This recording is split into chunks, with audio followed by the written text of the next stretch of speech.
Bonjour à tous et bienvenue dans votre journal des produits de bourse de l'Upstat du vendredi 9 novembre. La bourse de Paris a tenté de se maintenir dans le vert tout au long de la séance en vain puisque le CAC recule de 0,06% et sauve tout de même les 3400 points à 3407 points. L'indécision domine sur les bourses européennes qui ne parviennent pas à garder le cap. Premier sujet d'inquiétude en zone euro, et bien les prévisions de croissance pessimistes du patron de la BCE, Mario Draghi, a en effet rappelé que la croissance devrait rester faible dans la zone euro en 2013. Les dossiers grecs et espagnols sont toujours en première ligne. Les regards sont tournés vers l'Espagne qui n'a toujours pas formulé sa demande d'aide auprès des pays de la zone euro.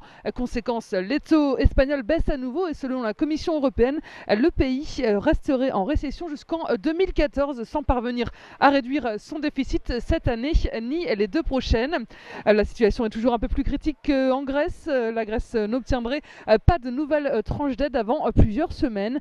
Beaucoup de résultats d'entreprises sont venus animer la séance. Capgemini signe la plus forte baisse du CAC alors que la SS2I affiche un carnet de commandes inférieur aux attentes. EADS recule de 4,15% après des comptes trimestriels en baisse. La Société Générale regagne du terrain à plus 1,65% après les trimestriels meilleurs que prévu. Alcatel Lucent est en tête de liste. Elle s'envole de 11,6%, dopée par l'annonce d'un contrat plus important avec l'opérateur AT&T. Wall Street est porté par l'emploi, les inscriptions au chômage sont meilleures que prévu. Autre signal positif, la contraction du déficit commercial américain. Les indices américains terminent pourtant dans le rouge à moins 0,91% pour le Dow Jones et contre moins 1,37% pour le Nasdaq.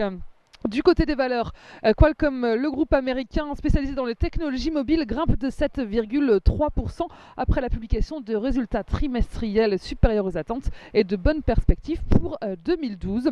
Sur le front des matières premières, l'euro se reprend face au dollar après que la BCE ait décidé de laisser ses taux directeurs inchangés. Il s'échange à 1,2739 $. La valeur du jour, c'est aujourd'hui le constructeur automobile Renault.